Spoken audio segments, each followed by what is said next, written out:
Hey guys, Brian Schultz here with Cape Falcon Kayak, and in this video I'm going to give you a complete rundown of all the tools that I use for skin-on frame boat building, exactly what we use them for, and potential substitutions in case you don't have access to a particular tool. Now, before we get into this, I just want to talk for a minute about where this toolkit came from. Basically, in 2003, I started teaching skin boat building full-time, 6 boats at a time, 2 classes a month, 9 months a year, on a 7-day start-to-finish building schedule. So, as you can imagine, when you're working on that sort of a time frame, you learn a lot about efficiency. So, over the years, just through trial and error, I feel like I landed on a toolkit that has everything we need to make the process efficient without getting into the highly specialized tools that cost a lot of money and usually just end up sitting on a shelf most of the time. Also, when I was designing this toolkit, I was really thinking about value and versatility because I want this to be the sort of thing where when you're done building your kayak or canoe, you can also use it for all sorts of other woodworking and carpentry projects. So for this tool video, I'm going to show you the tools that we use and what we use them for, but I'm not going to talk about specific brands because tool quality is always changing and I don't want to have to come back and refilm this video. So instead, I'm going to put my brand recommendations under the resources tab on our website where it says tools list, and then these same lists are also included with all of our skin-on frame building plan sets. I've also added most of these tools to an Amazon list, so if you're an Amazon shopper, you can just click on the link in the video description or on the website, and that will save you time not having to look up each individual tool.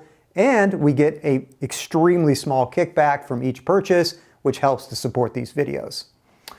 Also, I want to mention that you never want to overlook the possibility of buying used tools because, especially for the larger shop tools, that's a great way to save money. Now, last thing before we get into this, always make sure you have the proper training for any tool that you use because your tool safety is your responsibility. All right. So first thing we're going to talk about is power tools that you're only going to need during the prep process at the beginning of your build.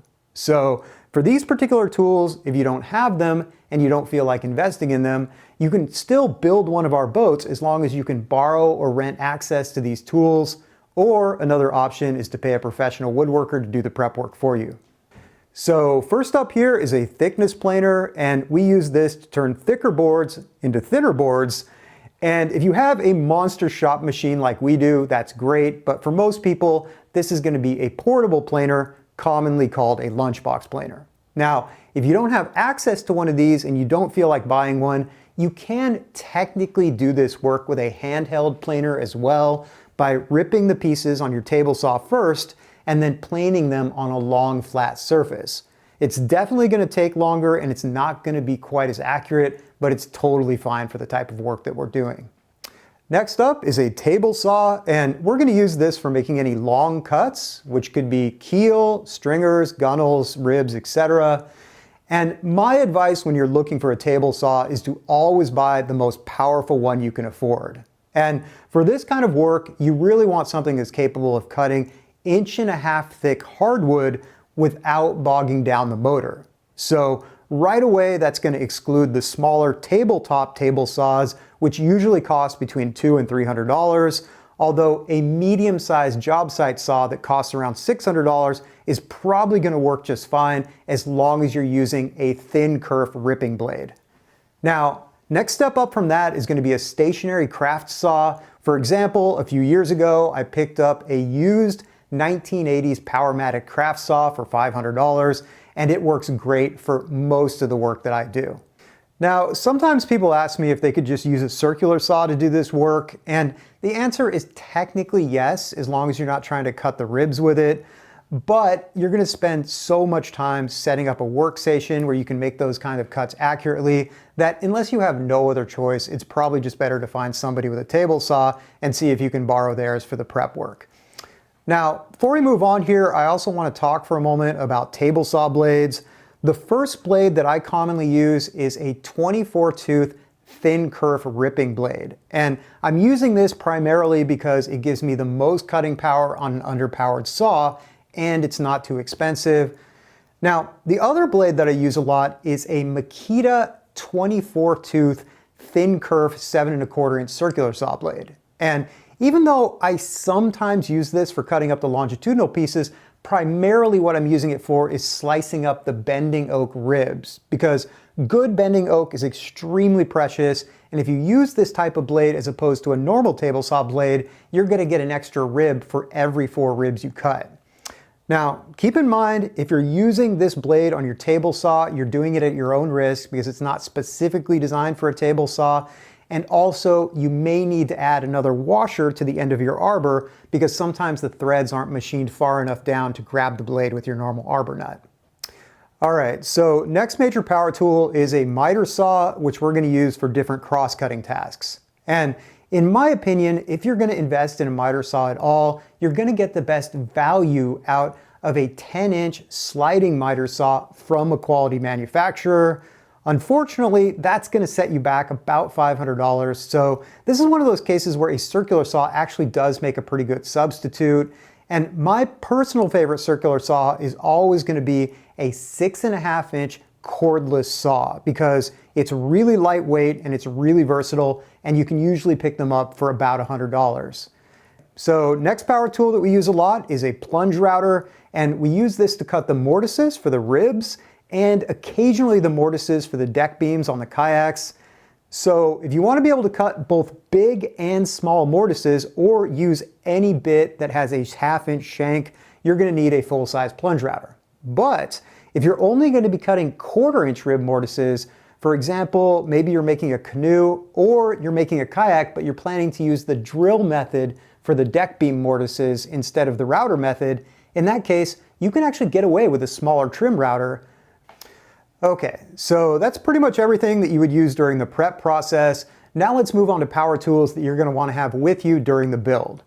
Now, the first tool is a reasonably powerful bandsaw or a high-quality jigsaw, and we're going to use this mostly for cutting out stem shapes and also for making Greenland paddles.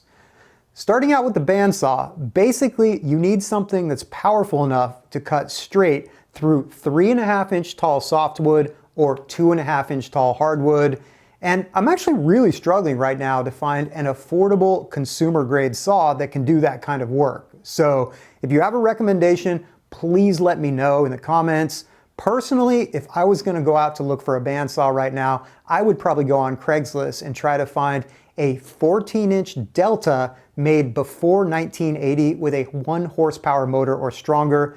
And no matter what bandsaw I'm using, I always start my build with a new 1/2-inch wide 4-tooth blade because I think that's a really good balance between cutting power, surface finish, and maneuverability for this kind of work.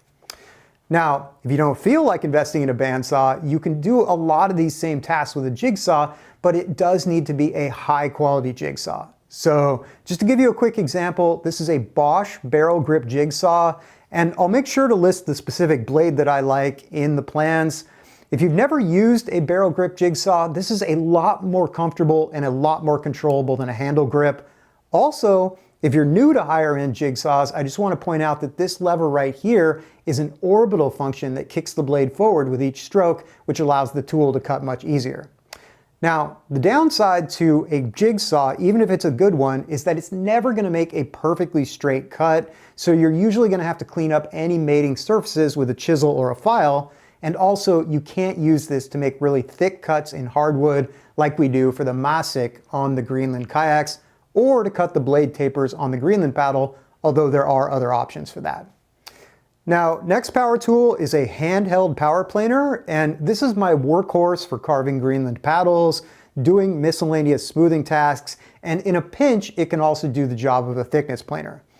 Now, if you're not building a Greenland paddle, you don't absolutely have to have one of these, but it does make life easier, and my current recommendation is actually one of the cheaper models, so it's not too painful to buy one of these if you decide you want to. Next up, I've got a drill and an impact driver, which we use for tons of different stuff. Personally, I like these little Milwaukees because they're small and maneuverable and powerful. But if you're already committed to some other battery system, you might as well just go ahead and buy a drill that fits your batteries. Another electric tool that you're going to need is a fabric cutter, and we use this for cutting the nylon fabric that we use to skin the boat. I usually recommend just buying a cheap one, but if you think you're going to get into this professionally or you've got money burning a hole in your pocket, the ones made by Engel are nice and they are probably going to last a lot longer. Next up, we've got a steam iron to shrink the deck of the kayaks only. We never use this on the bottom of the kayaks or the canoes because it can cause the wax on the lashings to melt into the skin, and then the coating's not going to stick to those areas, and then your boat could potentially leak. So this is pretty much only for use on kayaks and only for use on the deck, and honestly, you probably already have one of these at home. Now, final electric item here is a wallpaper steamer. And even though this is not the only way you can make steam, I think it's the safest and the most convenient, and we're going to use this to feed steam into the steam box, which we're going to use for steam bending the kayak or the canoe ribs. Okay, so that's pretty much all the electric tools. Now let's talk about hand tools, starting out with anything that has a sharp edge. So first up here, I've got a super aggressive pull saw that we use for kerfing the ends of the gunnels and also cleaning up any stringer to stem joints. Now, for the finer work, I have this smaller Japanese saw, which I absolutely love. We use this for all of our mortise and tenon work, cutting smaller pieces of wood to length and trimming dowels. There's lots of different Japanese saws out there, and if you already have something you like, feel free to just go ahead and use that. But if you're getting a new one, I would recommend purchasing this specific one because it is absolutely perfect for the kind of work that we do. Now, next up, I've got a low angle block plane, which we use for paddle carving and all sorts of other miscellaneous shaping tasks. And my personal favorite block planes are the old Stanley 60½. I've never really warmed up to any of the newer expensive block planes. I don't feel like they work any better, and in some cases, they actually work worse, or they have A2 tool steel blades, which I absolutely despise. So very recently, I finally found a low-priced block plane that I feel like works just as good as an old Stanley, and you can find that recommendation in the tool list. Now, next up, you're going to need a chisel for cutting tenons, pocket mortises, and various shaping tasks. For canoes and kayaks, you're going to need a 1-inch chisel, and for kayaks, you're also going to need a 3/4 inch wide chisel, unless you're building the East Greenland kayak, in which case you can skip the 3/4 inch wide chisel. Now, something else that you're also going to need that isn't always obvious to beginning woodworkers is a sharpening stone and a honing guide, because believe it or not, tools don't actually come sharp, you have to sharpen them. Another item we use quite a bit is a chamfer plane, and we use this to round over the edges of the stringers, the gunnels, the keel, really any framing member that needs a rounded edge. And my current recommendation is actually not my favorite, but unfortunately, they stopped making my favorite chamfer plane, so this is what we're stuck with until something better comes along. Now, another thing that you're also going to want to pick up is some anvil pruners, which we use to cut dowels. Technically, you could cut your dowels with your Japanese saw, but this is just way easier and way quicker. And then final sharp tool here would just be a pair of scissors, which you're going to use for cutting fabric and string. Okay, so moving on to measuring devices, I have strong opinions about specific brands, so make sure you check the tool notes for my brand recommendations. But just to go through them really quickly, we've got a tape measure that we use for measuring things. I have a dial caliper for quickly checking the exact thicknesses, which is especially important on ribs. And just a quick bit of advice, always remember to check that your dial caliper is actually zeroed before you start your work session. Also, we've got a combination square for various measuring and squaring tasks. Now, another type of square that's not necessary but is really nice to have is a speed square. And this has a variety of uses in carpentry, but most of what I use it for is just as a cutting guide for my circular saw if I don't feel like taking a board over to my miter saw. This also has a built-in protractor that you can use for finding angles, although these days I'm using a different solution for that, which I'll show you here in a minute. These are only a couple bucks, so I would definitely recommend picking one up. Now, I also have a tailor's tape that we use for checking the symmetry on the keel. And then finally here, something that I just started using is a sliding bevel with a digital angle readout. And this is one of many different ways that you can find angles, but I think it's probably the quickest and the easiest.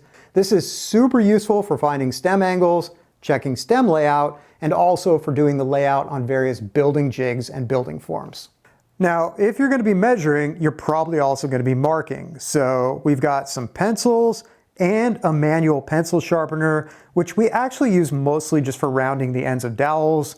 And then very specifically, I call out a Sharpie for certain marking tasks. And I use a Sharpie sometimes because the thickness of the line is a really useful cutting guide. It's also really dark, which helps to prevent errors during critical steps. So don't skip the Sharpie. Now, moving on to a couple other random hand tools, I've got an ordinary 16-ounce hammer that we use for pounding dowels. I've also got some pliers that I use for pulling the deck straps on the kayak, and finally an 11mm or 7/16 ratchet that we use for installing the foot braces on the F1 or the LPB kayak. Now, another tool that you're only going to need if you're making a canoe is some sort of a T50 stapler, and you would use this for stapling the skin to the gunnels before we hide those staples with a rub strip, and also to staple the webbing onto your canoe seat if you decide to build your own seat. Now, I'm going to be honest, I don't personally use a manual stapler anymore. I actually use a pneumatic stapler because it is so much faster and easier. So if you can borrow a good pneumatic or electric stapler, that's going to make this task so much easier for you, and you can check the tool list for my recommendations. Now, one more item I want to mention here is just an ordinary spray bottle, which is sometimes used to keep the fabric wet during the skinning process. And the reason I say sometimes is because we don't always put the fabric on wet. For example, for the most common fabric that we use, we put it on wet for the canoes, but we sew it on dry for the kayaks, although there are some fabrics that need to be sewn wet on kayaks as well. But the reason this is important is because if you're working on a process that needs to be wet and the skin starts to dry out before you're finished attaching the fabric to the frame, then it's going to start to shrink, and then your finished boat isn't going to end up tight. So if your particular project calls for a wet sew, I would recommend having 2 of these on hand in case one of them breaks. I also want to mention that even though technically you can use this to do the initial wetting of the fabric, it's generally better to do that with a garden hose, because the faster you can flood the skin, the less likely that you're going to see streaks from the starch in the fabric. Okay, so moving on to clamps. The clamp that we use more than anything are these 6-inch long, 2-inch opening metal spring clamps. And it really does have to be this specific style of clamp. The plastic ones are not going to work. Now, on the kayaks, we use these for clamping on the keel and the stringers, and on the canoe, we use them for making the gunnel lamination and for setting the stringers. And as you could see, especially on the canoes, you're going to need quite a few of these, but fortunately they're pretty cheap to buy. Now, I also like to have a couple of engagement clamps around, mostly for clamping stuff to the workbench, although we do occasionally use them on the boats as well. You're going to need a couple of these if you're building a kayak, and it's good to have at least 3 and preferably 5 if you're making a canoe. Now, another kind of clamp that you're going to need if you're going to be building a curved laminated canoe seat is 7 of these screw-style engagement clamps that you would use specifically for clamping the seat rail lamination. These don't have to be fancy. Any clamp that can apply a lot of pressure with an opening of at least 6.5 inches wide is going to work just fine. Another clamp that you're going to need if you're making either of my Greenland kayaks is a couple of small C-clamps, and we're going to use these to clamp guides onto the Japanese saw so we can make a series of kerf cuts at the ends of the boat that are later going to get chiseled out to accept the breastplates. Now, another thing that's related to clamps is these straps right here, and these are just ordinary cam straps, and we use them at various points in the canoe and kayak building process to hold the boat to a specific width. Now, for the canoe, you can technically get away with just a piece of rope for this. It really doesn't matter. But for the kayaks, this specific type of strap is going to make micro adjusting those dimensions a lot easier. Okay, so last thing I want to cover here is safety equipment. And anytime you're using power tools, you want to be wearing safety glasses, hearing protection, and a respirator. And for the safety glasses, pretty much anything is going to work fine unless you're grinding metal, like in the case of the stem band for a canoe, in which case you want to make sure that you have full wraparound safety goggles. For your hearing protection, I have my own preferences here as well, but pretty much everything's going to work fine. For the respirator, however, I want to point out that I recommend the specific respirator that I do because it comes with the organic vapor cartridges that you're going to want for the coating process. Because even though the 2-part polyurethane doesn't smell, it's still releasing chemicals, so it's a good idea to use ventilation and a respirator. Also, notice that I have listed some cotton work gloves with rubberized grip, and these are specifically for the steam bending process. I don't use leather gloves for steam bending wood because they don't give me the dexterity that I need while I'm doing the steam bending. And just a quick safety note, you never want to use any type of gloves on a table saw because if for some reason they catch the blade, it's gonna pull your hand into the saw.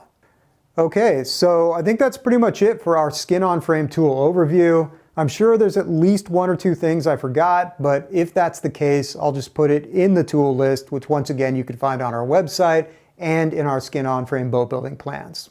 Also, consider buying some of this stuff through the Amazon link, which I'll put in the video description below. It's not much, but it does give us a tiny, tiny, tiny amount of funding, which helps to pay for these videos. Also, if you have any specific recommendations for any of the tools that I showed here today, feel free to leave them in the comments. I'm always curious what tools are holding up really well for people, especially if those tools are reasonably priced. And then, as usual, if you like this video, make sure you hit that like and subscribe button. Don't forget to check out our website and also our Instagram feed. Take care, be safe on the water, and have fun building your skin boat.